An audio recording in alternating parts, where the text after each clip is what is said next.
नमस्कार दोस्तों, आज की स्टोरी है माँ का रिक्त कोना। अद्विक मेरे सामने बैठे अपने अतीत को बयान कर रहे थे।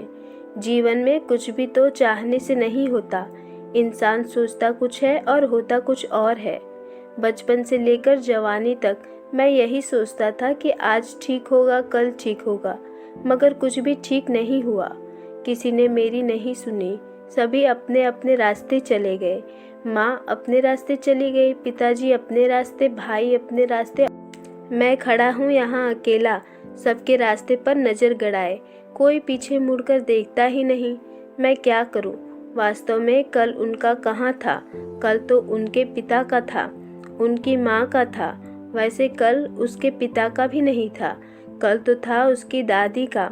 विधवा दादी की माँ से कभी बनी ही नहीं, और पिता ने माँ को तलाक दे दिया। जिस दादी ने अकेले रह जाने पर पिता को पाला था, क्या बुढ़ापे में माँ से हाथ छुड़ा लेते? आज उनका घर शमशान हो गया।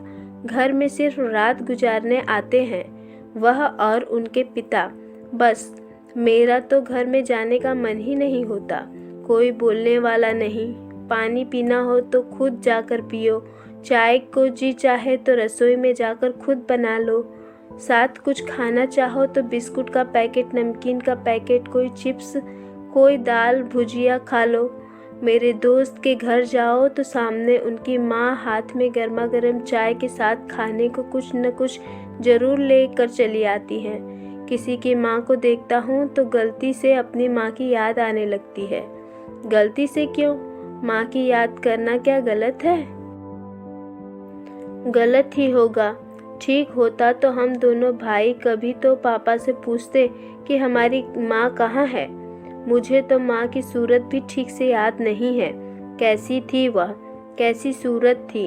मन का कोना सदा ही रिक्त है। क्या मुझे यह जानने का अधिकार नहीं है कि मेरी माँ कैसी थी, जिनके शरीर का मैं एक हिस्सा हूँ? कितनी मजबूर हो गई होंगी माँ जब उन्होंने घर छोड़ा होगा। दादी और पापा ने कोई रास्ता ही नहीं छोड़ा होगा उनके लिए, वरना दो दो बेटे को यूं छोड़कर कभी नहीं जाती। आपकी भाभी भी तो हैं, उन्होंने घर क्यों छोड़ दिया? वह भी साथ नहीं रहना चाहती थी।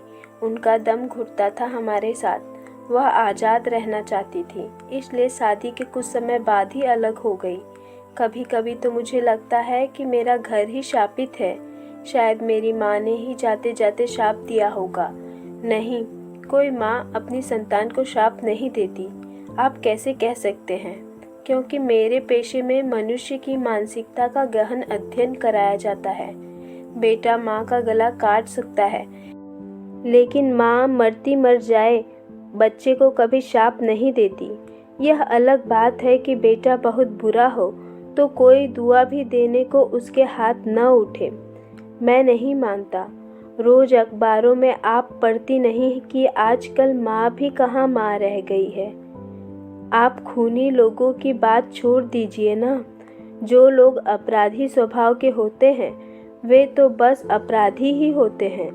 वे न माँ होते हैं न पिता होते हैं। शराफत के दायरे से बाहर के लोग हमारे दायरे में नहीं आते।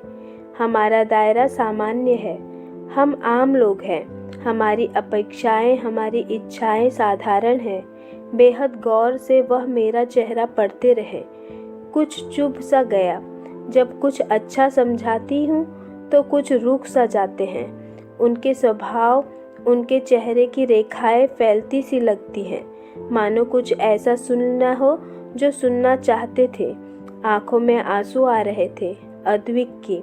मुझे यह सोचकर बहुत तकलीफ होती है कि मेरी माँ जिंदा है और मेरे पास नहीं है। अब वह किसी और की पत्नी है। मैं मिलना चाह कर भी उनसे मिल नहीं सकता। पापा से चोरी चोरी मैंने और भाई ने उन्हें तलाश किया। हम दोनों माँ के घर तक पहुँच गए थे, लेकिन माँ होकर भी उन्होंने हमें लौटा दिया था। सामने पाकर भी उन्होंने हमें छुआ तक नहीं था। और आप कहती हैं कि माँ मरती मर जाए और अपनी संतान को। अच्छा ही तो किया आपकी माँ ने। बेचारी अपने नए परिवार के सामने आपको गले लगा लेती तो क्या अपने परिवार के सामने एक प्रश्न चिन्ह न खड़ा कर देती? कौन जाने आपके पापा की तरह उन्होंने भी इस विषय को पूरी तरह से भुला दिया हो। क्या आप चाहते हैं कि वह एक बार फिर से उजड़ जाए? अद्विक अवाक मेरा मुंह देखते रह गए। आप बचपन ना छोड़ दीजिए, जो छूट गया उसे जाने दीजिए। कम से कम आप तो अपनी माँ के साथ अन्याय न करिए। मेरी डांट सुनकर अद्विक की आंखों में उमड़ता नमकीन पानी वहीं रुक गया। इंसान के जीवन में सदा वही नहीं होता जो होना चाहिए। याद रखिए, जीवन में मात्र 10% ऐसा होता है जो संयोग द्वारा निर्धारित किया जाता है। बाकी 90% तो वही होता है जिसका निर्धारण व्यक्ति स्वयं करता है। अपना कल्याण या अपना सर्वनाश व्यक्ति के अपने ही अच्छे या बुरे फैसले के द्वारा होता है। आपकी माँ ने समझदारी की जो आपको पहचाना नहीं। उन्हें अपना घर बचाना चाहिए जो उनके पास है। आपको वह गले क्यों लगाती जबकि आप उनके पास है ही नहीं?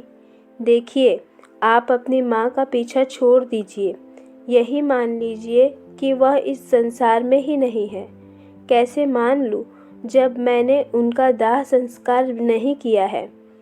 आपके पापा ने तो तलाक देकर रिश्ते का दाह संस्कार कर दिया है ना।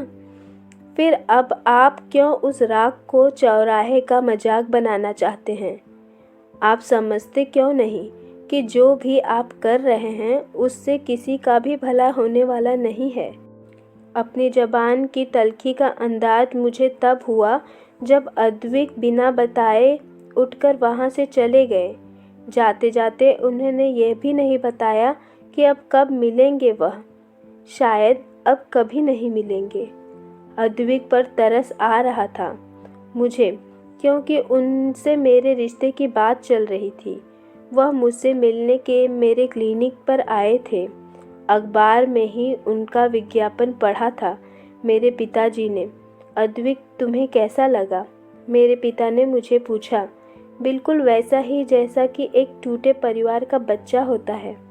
पिताजी थोड़ी देर तक मेरा चेहरा पढ़ते रहे, फिर कहने लगे, सोच रहा हूँ कि बात आगे बढ़ाऊँ या नहीं।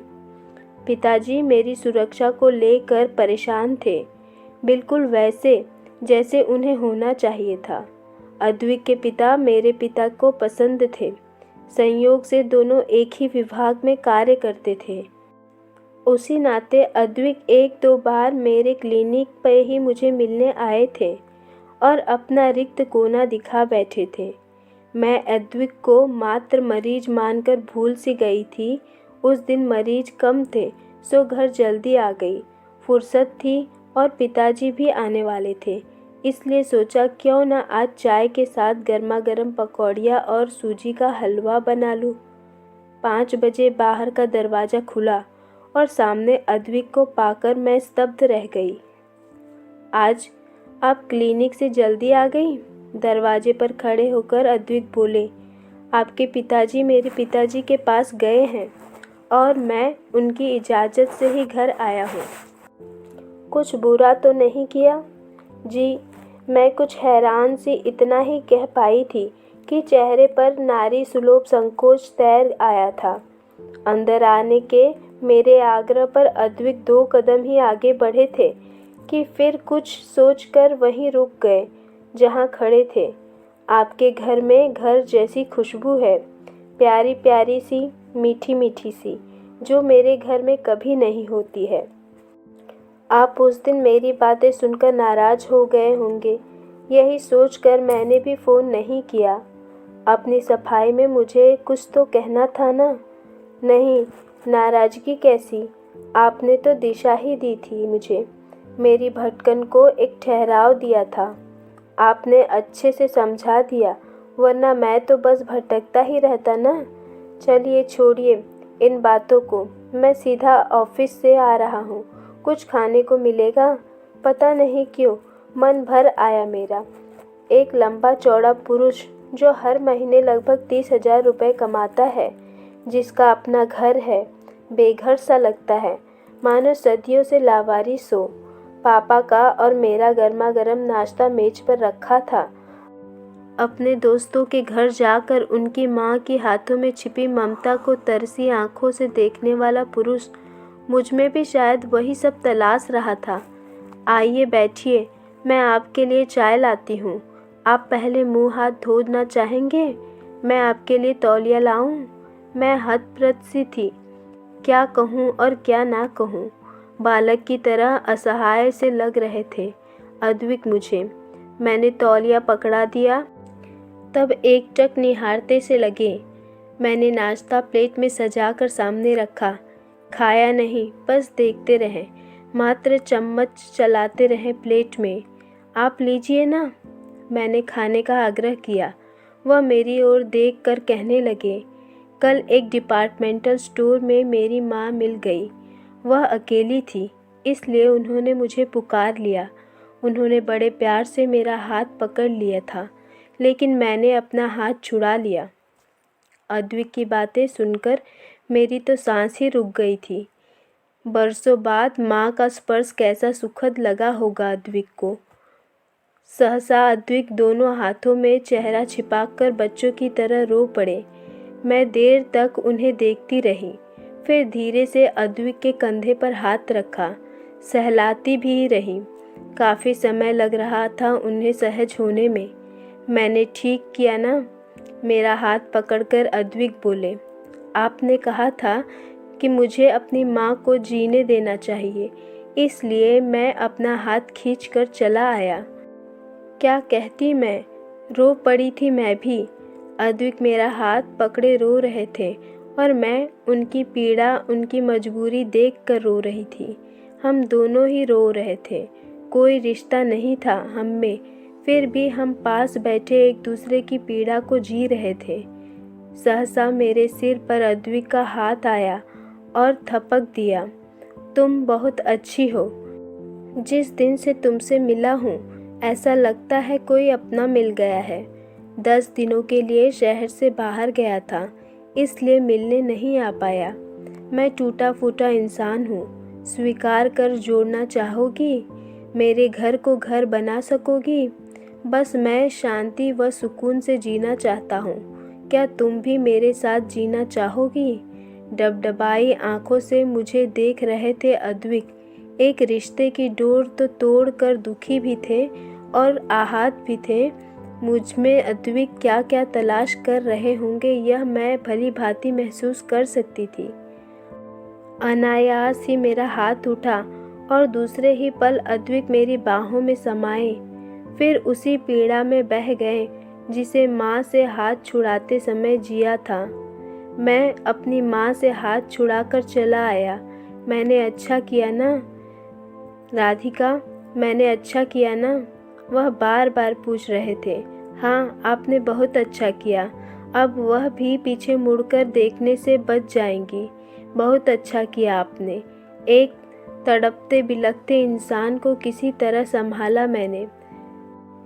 तनिक चेते तब खुद ही अपने आप को मुझसे अलग कर लिया। शीशे की तरह पारदर्शी अद्विक का चरित्र मेरे सामने था। कैसे एक साफ सुथरे सच्चरित्र इंसान को यूं ही अपने जीवन से चला जाने देती। इसलिए मैंने अद्विक की बाह पकड़ ली थी। साड़ी के पल्लू से आंखों को पोंछना का प्रयास किया तो सहसा अद्विक ने मेरा हाथ पकड़ लिया और देर तक मेरा चेहरा निहारते रहा। रोते रोते मुस्कुराने लगा। समीप आकर धीरे से गर्दन झुकाई और मेरे ललाट पर एक प्रगाढ़ चुंबन अंकित कर दिया। फिर अपने ही हाथों से अपने आंसू पोंछ लिए। अपने लिए मैंने अद्विक को चुन लिया। उन्हें भावात्मक सहारा दे पाऊंगी यह विश्वास है मुझे, लेकिन उनके मन का वह रिक्त स्थान कभी भर पाऊंगी ऐसा विश्वास नहीं, क्योंकि संतान के मन में माँ का स्थान तो सदा सुरक्षित होता है ना, जिसे माँ के सिवा कोई नहीं भर सकता। जो अपने जीवित रहते बेटे को बेटे कहकर छाती से न लगा सकी, उस माँ की भी कुछ व्यवस्था होगी। फ्रेंड्स, अगर स्टोरी अच्छी लगी हो तो वीडियो को लाइक करिए और मेरे चैनल को सब्सक्राइब करिए। स्टोरी यहाँ तक सुनने के लिए आपका बहुत बहुत धन्यवाद। फिर